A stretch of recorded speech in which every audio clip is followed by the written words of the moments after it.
So carbon dioxide, we looked at earlier, was a carbon with double bonded O's on both sides.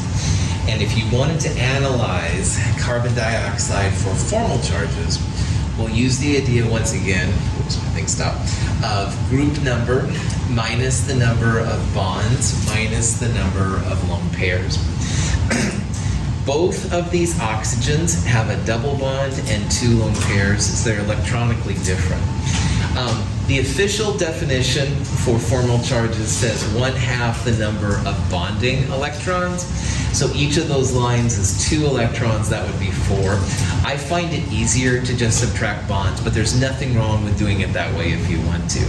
But anyway, both of these then, oxygen is 6, 1/2 of 4, or better yet, -2.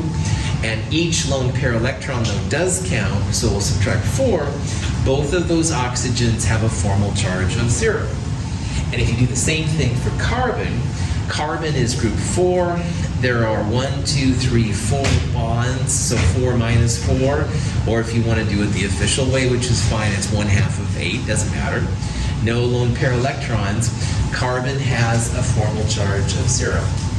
So if you add up the formal charges of all the atoms, they should equal 0. Carbon dioxide is a neutral molecule. We don't expect it to have a charge. So this is a good resonance structure, all right? Every time you have zeros, that's good. There's like stealth mode, all right? No positives and negatives and stuff like that.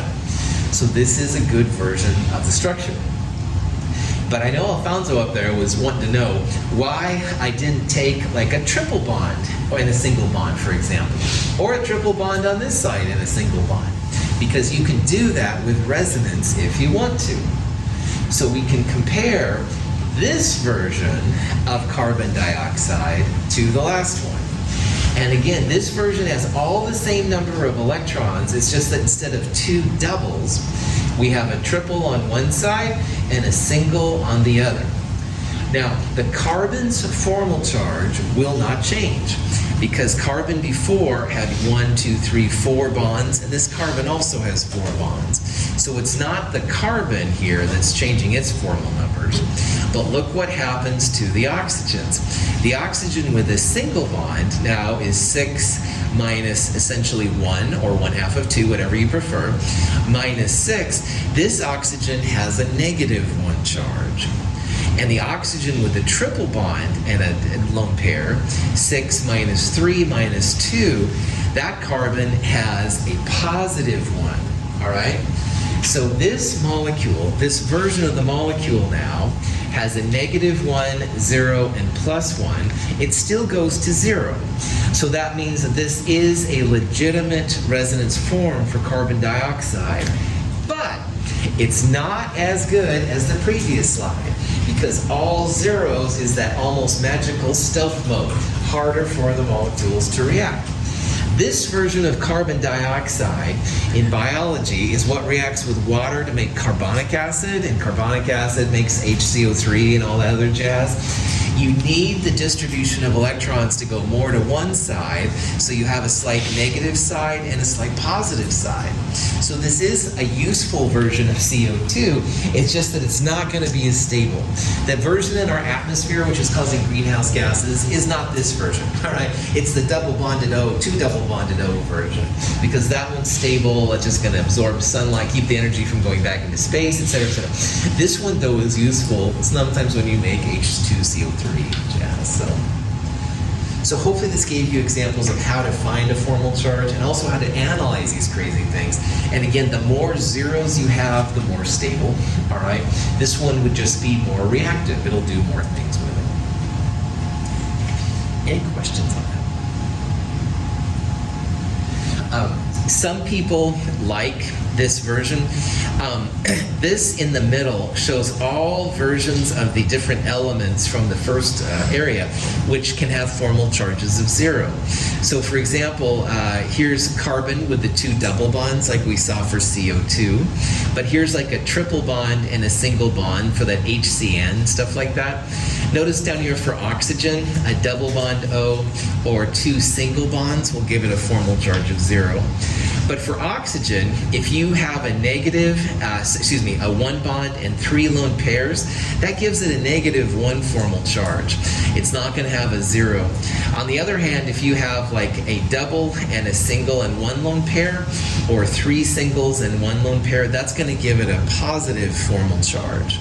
So this may or may not be useful to you. Some people really dig it. The ones with 0 are going to honestly be the ones which are most common, all right? But it's not impossible that you'll see the ones on the left or the right either. So. Any questions? All right, so boron trifluoride we drew earlier like this. And I said kind of on the slide, I said if you have boron, beryllium, or aluminum, don't make a double bond with fluorine. Why not, Dr. Russell? Oh, good question, whoever asked that in the back of the class. Seriously, there would be nothing wrong with making a double bond to fluorine. Like you could have something like this. But the problem you run into is formal charges, all right? Boron has a group number of 3. So 3 minus 3 bonds would give it a formal charge of 0. If boron has 4 bonds around it, 1, 2, 3, 4, that would give it an overall -1 formal charge. And conversely, the fluorine giving up a lone pair would become +1. Now, fluorine, we're going to see, is the element most into electrons of all right? And you never want to make fluorine positive if you can help it, all right? So I don't usually say never in this class in terms of chemistry, but I am right here. Fluorine never makes double bonds, all right? We're going to see more and more why fluorine just finds this abhorrent. It can't stand it. Boron's almost a metal, all right? It's a metalloid metal, right? Boron's not going to be negative when fluorine, the most electron hog of them all, is positive. That's just not going to fly. So this structure doesn't exist. It's a good resonance form, but it's serious. I've never heard of it being formed or anything like that. Fluorine just does not like making double bonds. But anyway, you can justify now why the single bonds are better, because boron is 0. I told you boron can go under 5 or under the octet, which is cool. Any questions?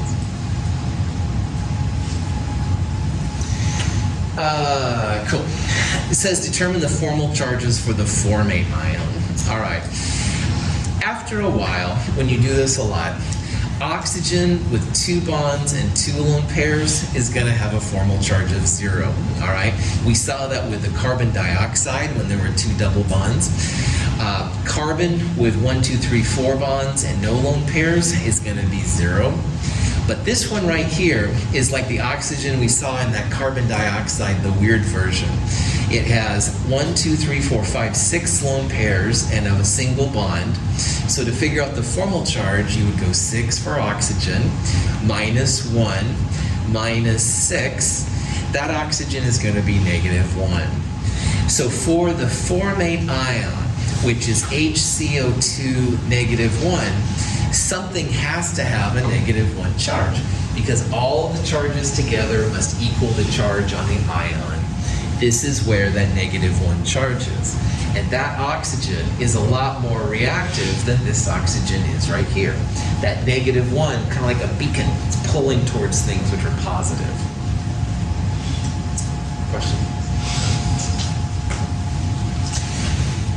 All of this has been great for seeing how electrons go around a molecule. But what we're going to do now is take it to the next level.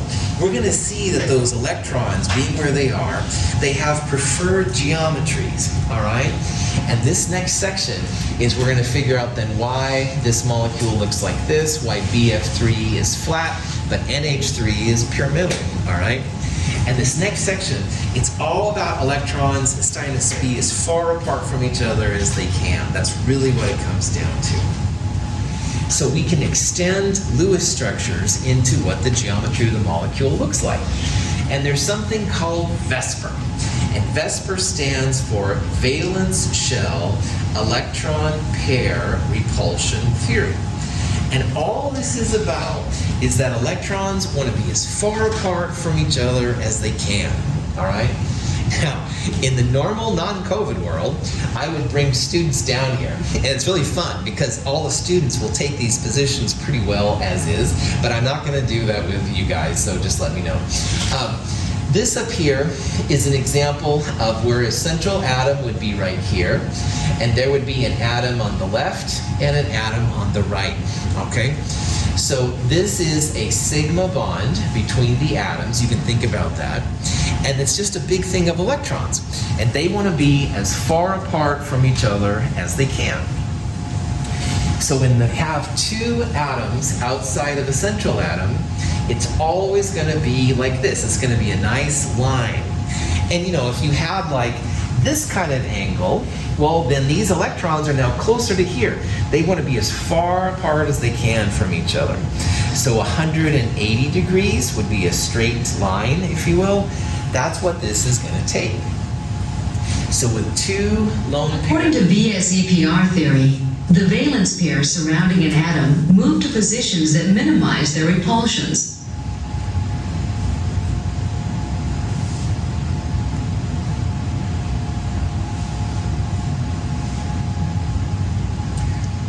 We're going to look at molecules with up to 6 pieces around a central atom.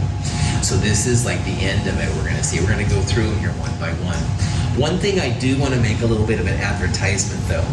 I created a handout which I call the Geometry and Polarity Guide, all right? And all this guide is just a compendium of all this information from different websites into one document, because it was driving me crazy. Like, you look at one area for one type of thing, and you look at another area for another type of thing. They didn't combine them very well. So this is my attempt at making this stuff easier for you. And I do recommend that you get a copy of it. It will be very helpful to you the next several chapters. So it's not just like one chapter, it's going to be several chapters. It'll have a lot of the names and the angles and stuff like that that we're going to talk about. So let's look at VSEPR and how this all works. Here's BeF2. Now, beryllium is one of the atoms that can go under the octet, and it can make a BeF2.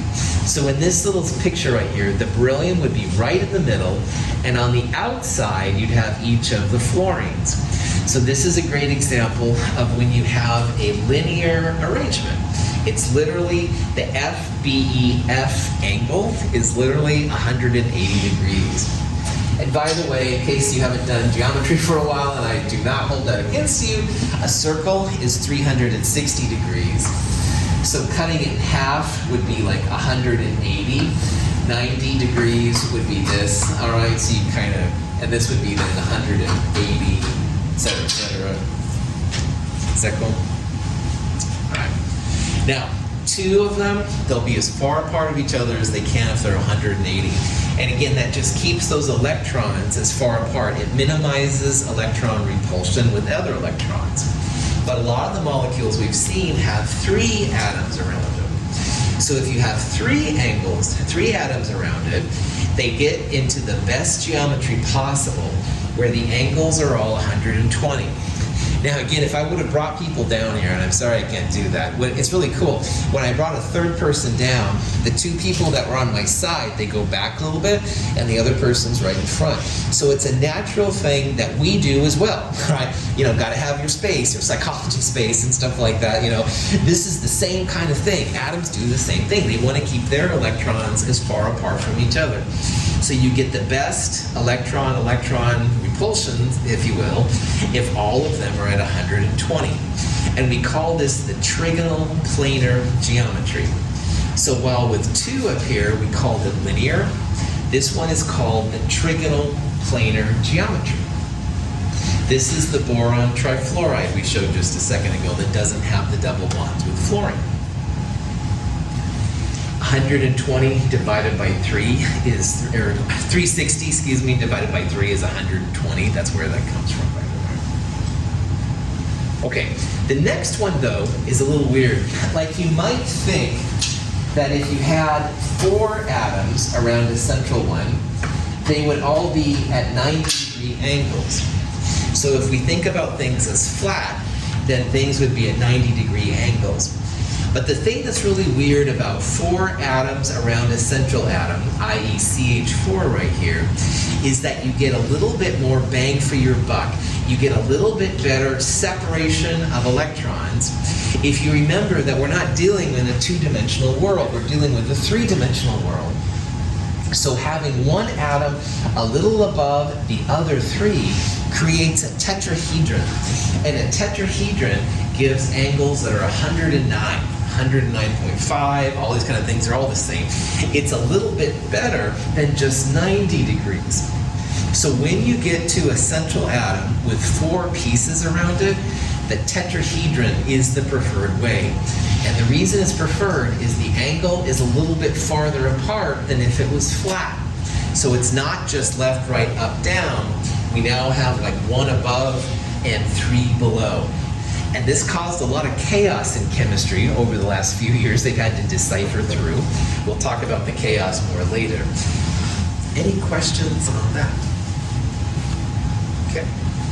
So let's go back to ammonia. Ammonia is NH3. This was the Lewis structure we draw earlier. Now, to figure out which of those VSEPR diagrams you look at, you want to think about the number of clouds. And a cloud comes from a lone pair or a bonding pair. So around this nitrogen, you have 3 clouds or bonding pairs to hydrogen, and 1 lone pair around that nitrogen. So that's 4 clouds total. And anytime you have 4 clouds, which is really bonding pairs plus loading pairs, that's going to give you a tetrahedron. Excuse me. One part of the tetrahedron is going to be the lone pair, and the other 3 are going to be the hydrogens. So this right here is what they call the electron pair geometry of a molecule. It shows what the molecule would look like if you could see electrons. But electrons are shimmering. They got Heisenberg's uncertainty principle working on them. You can't really like see them, quote unquote. So what sometimes people will do is they think about what the molecule looks like without it. So the first type of geometry from VSEPR that you get is what's called the EPG, electron pair geometry.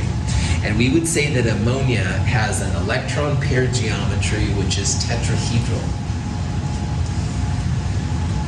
If you think about what the molecule looks like without the electrons, i.e. you know they're there, but they're not something you can see, then notice how it looks kind of like a pyramid. This is one of the first diagrams I showed this morning. This is the molecular geometry for ammonia. It's called Trigonal Pyramid. So when you do VSEPR, there's 2 types of geometries to think about. One of them, and probably the most important one, is the electron pair geometry, the EPG. And that'll be the tetrahedral or linear, trigonal planar, stuff like that. But if you have a lone pair, then you should also think about what the molecular geometry looks. This is what we would quote unquote see if we could shrink down to the level of ammonia. We wouldn't see the electrons, they're just kind of shimmering up there. We'd see this little 3-sided pyramid, which chemists call the Trigonal Pyramid geometry. Now this geometry and polarity guide has not only the names for EPGs and MGs, electron pair geometries and molecular geometries, but it also has bond angles and stuff like that. So again, I really tried hard to cram all that information into this guide so you won't have to look all over the place to find it. But again, you don't have to use it, it's just an option. So, questions? Water, H2O, when you draw its Lewis structure, hydrogen, even though it's listed first, can't be the central atom. So oxygen here has to be the central atom. Hydrogen's on the outside. Distribute the 8 valence electrons to 4 pairs, and you end up with this thing. 2 lone pairs and 2 bonding pairs. So to figure out the VSEPR now for this, you want to count lone pairs plus bonding pairs. So 2 bonding pairs, 2 lone pairs. It has 4 pairs as well. And again, just like with ammonia, the electron pair geometry here is going to be tetrahedral. 2 of those 4 positions are taken up by the lone pairs, and the other 2 are by hydrogens. So tetrahedral electron pair geometry is the geometry you would use for both ammonia and water. One of my students a couple years ago was fascinated by these caltrops, which are used sometimes for spiking tires and all kinds of things, or jacks, if you will. But anyway, a caltrop is basically a tetrahedron, so anyway, it's a long story. But anyway, water here, tetrahedral, has tetrahedral electron pair geometry. However, if you think about what the molecular geometry is, these two guys are like invisible. They're there and they're making an influence, but they're not something you can see. So they call the molecular geometry for water bent. And this is why water has kind of this V structure. It's not like a line, all right? Because those two lone pairs, one of them's coming out of the boron atom, and the other one's going into the screen. They're there, but they're invisible. So if we were to look at it on the level of water, it would look like a V. It's called bent molecular geometry.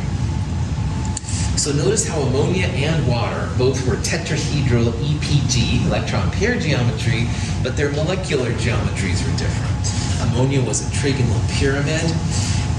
The molecular geometry for water, as you can see here, is bent, sometimes called angular. Any questions? Yeah. Could you mention one more time how you decided the geometry from the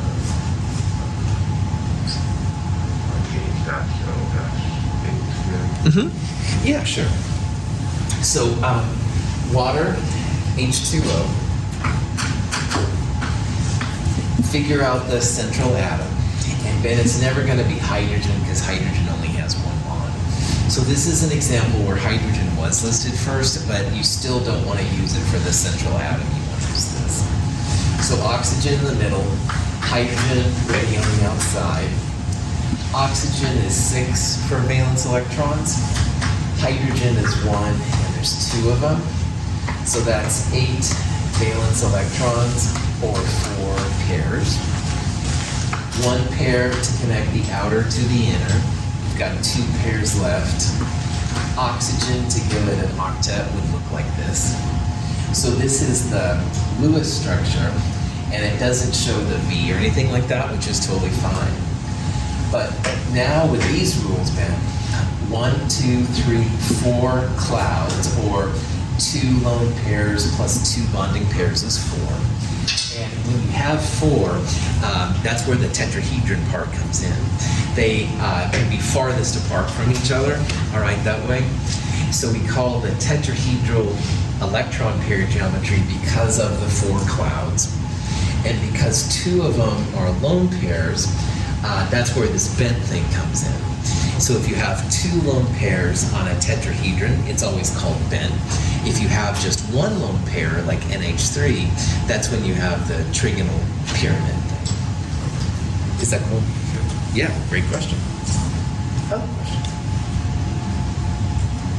Oh, but there's more.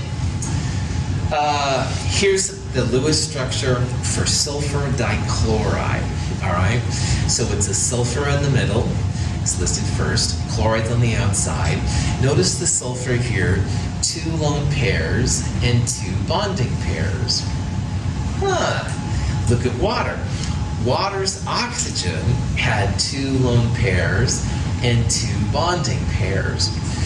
If you have an atom with 2 bonding pairs and 2 lone pairs, it's going to be the same type of geometry for both of them. So this molecule says which has the closest molecular shape. And molecular shape is like molecular geometry. It's another name that's used. So this molecule, like water, has 1, 2, 3, 4 clouds, and that's the tetrahedron, like Ben just asked me about for water. This has a tetrahedral electron pair geometry. And just like water, if you have 2 lone pairs, those are like invisible.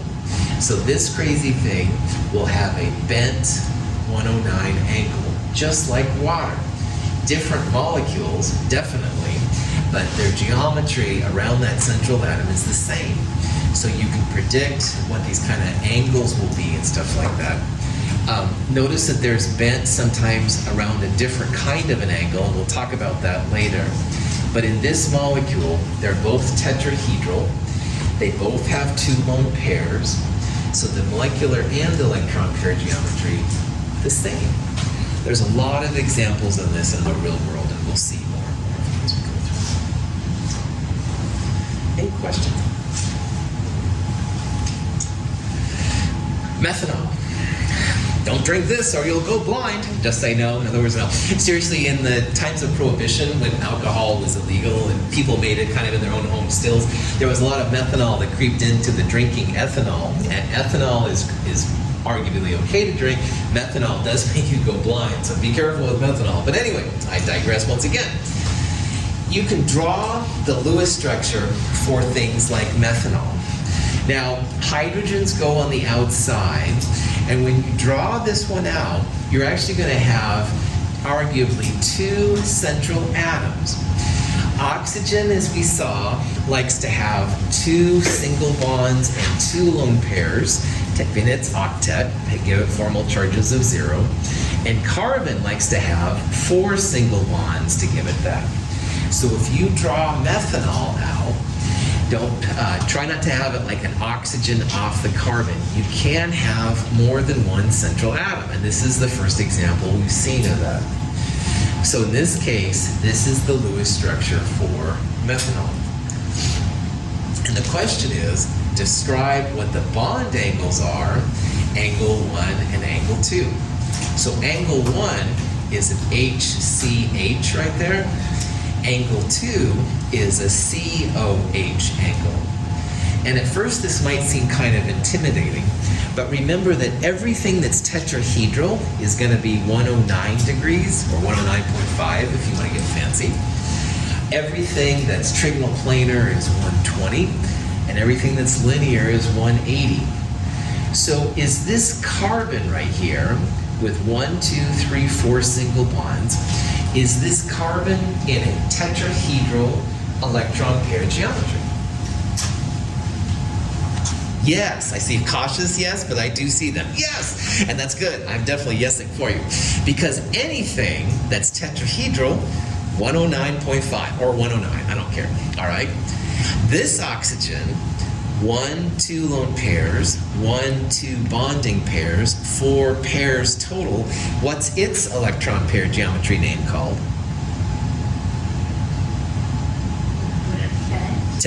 Bent is the molecular geometry. I'll totally take that. Tetrahedral is the other one I heard over there. They're both good names, you bet. It's tetrahedral electron pair geometry because there's 4. It's bent molecular geometry. Well done, because of the 2 lone pairs. If you have tetrahedral EPG, that means both of them 109. All right? This one has 4 bonding pairs. This one only has 2 bonding pairs and 2 lone pairs, but 4 clouds total.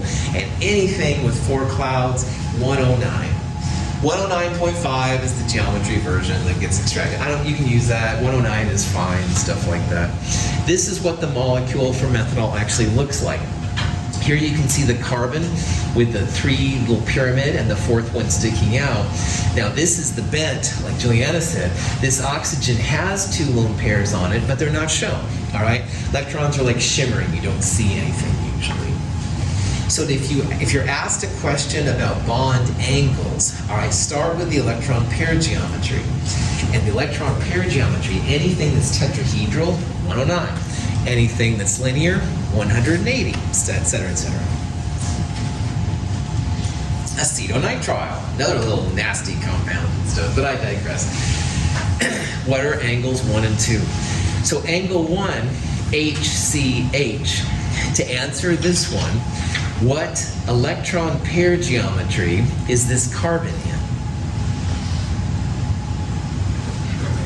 Tetrahedral. Yes, well done. That's right. This carbon, tetrahedral, 1, 2, 3, 4. So angle 1, 109. Now, I need to talk about double and triple bonds here a little bit. We're going to see in a later lecture that double bonds are like single bonds with extra electrons over it, all right? And a triple bond is like that single bond with extra electrons over it. But for our purposes right now, this is one cloud, okay? Doubles and triples count as one cloud. This isn't like 3 clouds, all right? This is one big cloud. And I'll tell you about this more later, I promise. So for this angle, the CCN angle, one cloud here, one cloud here, those 2 clouds want to be as far apart from each other as they can, 180. That's a linear angle. And I promise I will explain later why doubles and triples are just one big cloud. But for right now, doubles and triples, one cloud, 2 clouds, 180 linear. But with the other one, 109. Any questions? Yes? When you talk about the light cloud, I'm just thinking of the planar structures. Is that what you mean when you say cloud? Well, the number of clouds is how you figure out if it's linear, trigonal planar, tetrahedral, all right? And so a cloud can be a lone pair, it can be a single bond, a double bond, or a triple bond, all right? So on this structure right here, this carbon has 2 clouds. One cloud from the single bond and one cloud from the triple bond. Single, doubles, and triples all count as one clouds. So 2 clouds will want to be as far apart from each other as they can be. That's where that 180 comes from. Now over here, like with water and ammonia, they have 1, 2, 3, 4 clouds. This is 4 single bonds.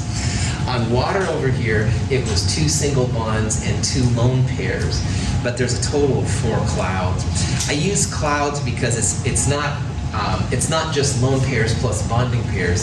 It's really lone pairs plus single pairs plus double pairs, triple pairs plus lone pairs all together. So that's why I'm using this cloud idea and stuff. But like 2 clouds, 180, 3 clouds, 120, 4 clouds like these, like this one over here, 109. That's kind of the general idea. And again, you're just trying to, all these clouds are just big things of electrons, and they want to be as far apart from each other as they can. So we're trying to maximize their distance across from each other. Yeah. So if something's 190 degrees, that means it's bent. What is so if it's linear, what's like the other one for that? Cool. So linear is if you have only 2 clouds, all right? So you could have like a double bond on the left and a double bond on the right, like CO2 earlier, okay? 2 clouds would be far apart. Bent is if you have 4 clouds. So water has 2 singles and 2 lone pairs, and each of these is a big collection of electron density. So 1, 2, 3, 4 clouds, you get your biggest separation if you're in the tetrahedron from each other. That's when you get to the bent molecular geometry. But for figuring out the angles, try and think about them as the electron pair geometry, and those will be only tetrahedral, trigonal planar, bent, stuff like that. So, did that answer your question? Yeah. Well, I'm kind of confused. So we're talking about molecular geometry, and then we're also talking about like the electron pair geometry. We're talking about both of them, right? Right on. So, let's talk a little bit more about that. If you have 4 clouds, you have a tetrahedron, and it's going to be about 109 degrees, all right? But 4 clouds can come in different varieties. You could have 4 single bonds. You could have 3 single and 1 lone pair. You could have 2 single and 2 lone pair. So each of these, like the total number is 4, okay? So what chemists do, they're all tetrahedral electron pair geometry, but the molecular geometry for these will be different. If you have 4 single bonds, for example, CH4, then the electron pair geometry is the same as the molecular geometry. You'd call this tetrahedral. If you have 3 single and 1 lone pair, like the ammonia example we did earlier, this is what they call the Trigonal Pyramid, all right? It's different than this one because now that 1 lone pair is there, but it's invisible. And if you have 2 single and 2 lone pair, the molecular, like water, then this one is the bent geometry. All right, it's like 109. Now, all of these are 109. All right, they're all tetrahedral, but they do have different molecular geometry names because the number of lone pairs is different. All right, they would like look different on the atomic level. And is it always out of those three? Tetrahedral, triangular, pyramid, and then bed? Yeah, there are 3 types of tetrahedral arrangements, okay? And the 3 types will be the molecular geometry names. Tetrahedral, if there's no lone pairs. Trigonal pyramid, if there's 1 lone pair. And bent, if there's 2 lone pairs. Oh, gosh, yeah. The Geometry and Polarity Guide has these names listed on there. And so that's why I made it, because I was like sick of looking at the different ones. And so hopefully that will help and stuff through this too. Good, great question. Other questions? All right.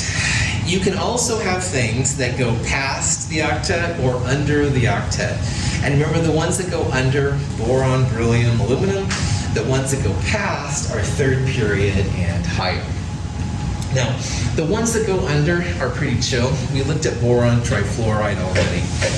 Now, this boron, has 1, 2, 3 clouds around it. And again, those are just big negative sources of energy. So to get them as far apart from each other as they can, they're in 120-degree angles. And that's where the trigonal planar name comes from, all right? Trigonal planar is like tetrahedral up here. It's got 3 clouds around it.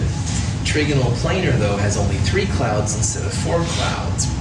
If you have just 3 clouds, then they're only 120 degrees, not 109. So boron trifluoride is an example of how this one works out. So going under the octet isn't a big deal. Like we saw the beryllium difluoride, the BEF2 was a linear geometry, 180. But what I would like to do is talk about the ones that go beyond the octet with 5 or 6. According to VSEPR theory, the valence pairs surrounding an atom move to positions that minimize their repulsions. Tetrahedral. And now the 2 new ones. This is a trigonal bipyramid. And this is an octahedral one. 5 and 6 clouds around a central atom. Now remember, all these things are trying to do is keep the electrons as far apart from each other as they can. If you have 3 clouds, planar triangle, 120, that's going to be the best bet. 4 clouds, tetrahedral, 109. But 5 clouds, you end up with the previous trigonal bipyramid, and 6 clouds, the octahedral. Now the trigonal bipyramid is what happens when you get 5 atoms around a central atom. And these will only happen in period 3 and lower. So this wouldn't happen for carbon, nitrogen, oxygen, stuff like that. That would be for both. Trigonal bipyramid, we'll talk about more in the problem set, would be things like PF5.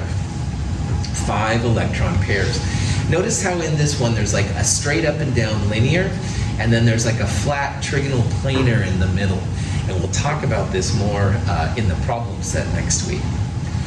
If you have 6 electron pairs, you end up with an octahedron. Octahedrons, you've got 1 above, 1 below, and like a square in the middle. So octahedron is going to be what happens when you get to 6 different atoms, all right? These are the ones that the Chem 104 class doesn't talk about, but it's easy to extend these rules and do them for 5 and 6 as well. It's no big deal.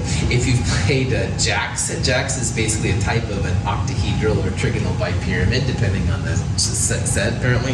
This right here is an octahedron, but sometimes you do have little trigonal bipyramids. Again, this handout might be really helpful because it has a lot of the names and the bond angles associated with it that we'll start talking about. So let's say you have an example of a problem you want to do. And let's say you wanted to do sulfur tetrafluoride. So the first thing is draw the Lewis structure.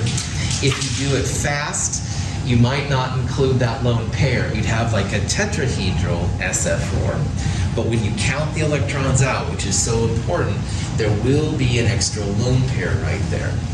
So sulfur in the middle, fluorine's on the outside, and when you count up the number of electrons, 17 pairs or 34 valence, there's an extra lone pair. So how many clouds are around this sulfur? There's 1, 2, 3, 4 from the fluorines.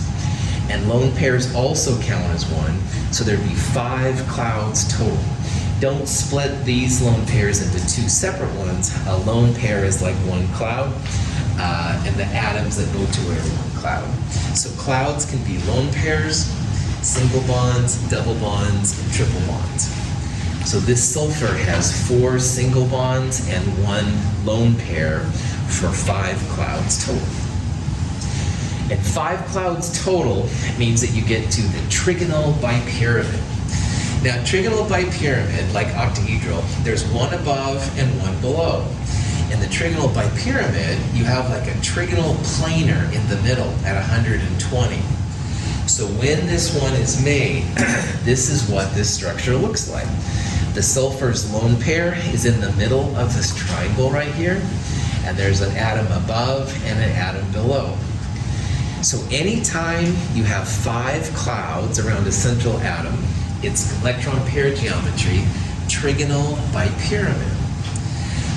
But notice here how this crazy dude has 1 lone pair around it, so it's going to have a different name. So for tetrahedral, we saw we were using things like Trigonal Pyramid and bent.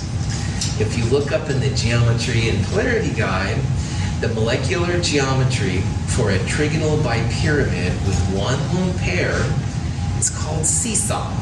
And this is kind of stupid, but if you use your imagination, a seesaw in grade school was like this thing that the kids would stand up, would like sit on. And again, I can't draw, so my drawings are horrible.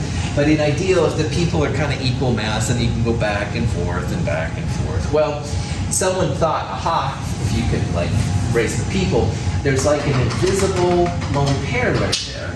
So this kind of looks like a seesaw. Chemists need to get out more often, I totally understand. But anyway, that's where this name comes from. It kind of looks like a seesaw. This name, like the Trigonal Bipyramid, again, it's in that geometry and polarity guide, so I would recommend checking that out if you can and stuff, just to get used to it. Any questions? Here are the other names, and again, these are all in the geometry and polarity guide. So again, if their central atom has no lone pairs, the molecular geometry name is the same as the electron geometry name. So PF5 with no lone pairs has Mg and EPG both equal to Trigonal Bipyramid. But here's the seesaw when there's 1 lone pair, T-shaped when there's 2 lone pairs, and you can even have a linear molecular geometry with 3 pairs. Now for octahedral, if everything has an atom around it, then octahedral is Mg and EPG. But if you take away one of the pieces and put a lone pair there, it becomes a square pyramid. And if you take away 2 of them, it becomes a square planar. So these are names that are going to be in your geometry and polarity guide. You do not have to memorize them if you have access to these names, all right? So again, that's why I do recommend that you get a copy of the geometry and polarity guide so you have these things available to you. Questions? Yes? Would something like the handout be available to us for, say, exams or quizzes? Yes. In this class, the quizzes and exams are all open book. All right, yeah, and for better or worse. And in the normal class, it can be quite different, but in this one, absolutely. So normally about this time, I'd say, well, you better start getting used to these things, memorizing. But in this class, you guys, no, I don't say that. Just become familiar with it. The more familiar you are, the easier it is to figure it out, you know. So, yeah, great question. Here's a molecule, 5 electron clouds, which could be pairs or atoms, around a central atom, and the molecular geometry is linear. How many lone pairs are present? Now, if the molecular geometry is linear, that must mean that you have a 180-degree angle. So that central atom in the middle, all right, has to somehow make a line of atoms, which is 180. So how many atoms does that central atom have if there's a linear geometry? 2. Good. I see cautiously some 2's going up. That's cool. Yeah, it has to have 2. If you're going to have something linear, that's like a line, all right? And lines are 180. So that central atom must have 2 atoms, 2 actual atoms, one above and one below. If there's 5 clouds total, all right, and there's 2 of them connected to atoms, how many of them will be lone pairs?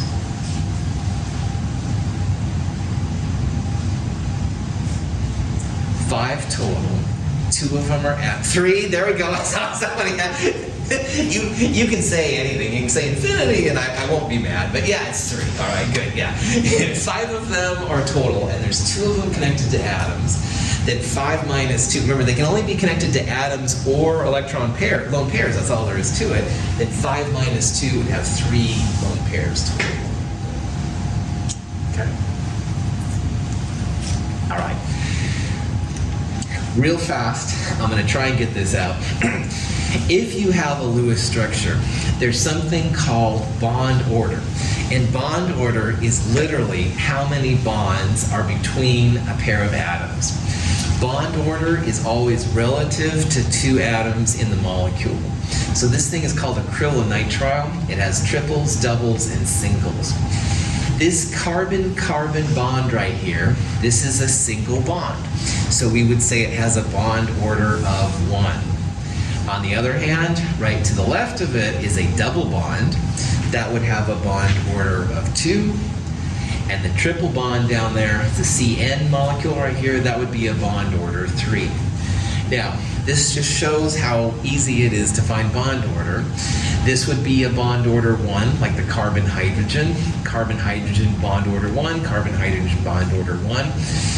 But it's usually just the number of bonds that equal the bond order, okay? So, here's formaldehyde, here's the Lewis structure. It says what is the carbon-oxygen bond order, i.e. what is the bond order between these 2 atoms? What do you think the bond order is going to be? 2. Well done. That's right. 2 bonds is a double bond, all right? Literally, the bond order between carbon and oxygen is 2. The carbon-hydrogen would be a bond order 1. So notice that all these bond orders are specific to 2 atoms and 2 atoms only, all right?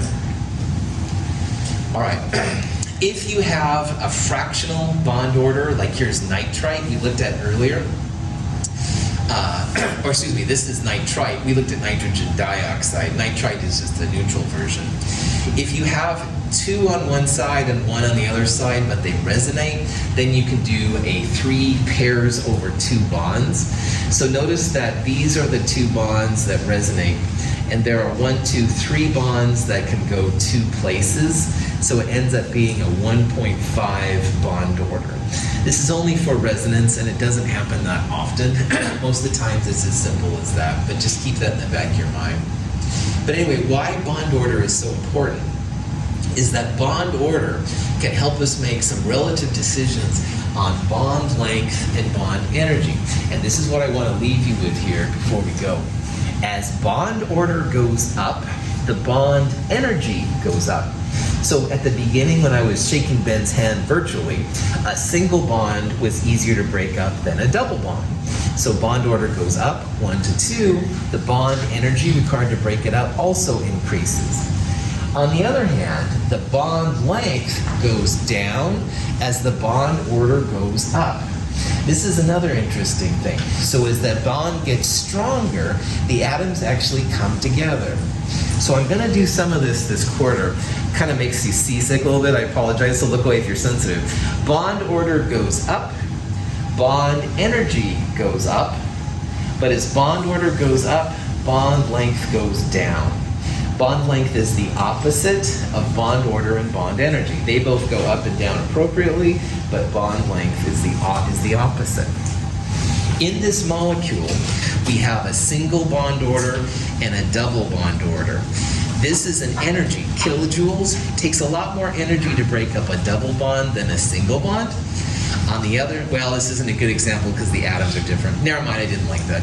So anyway, I'm going to leave you with this. Bond order goes up, bond energy goes up, bond length goes down. Questions on that? All right. We will do more of this next week, Monday. I will see you all on Wednesday morning, 8 o'clock. Bring a printed copy of the Copper Cycle Lab, as well as a calculator and some safety glasses if you have them. Thank you for being here. I'm looking forward to a great term. Have a good day.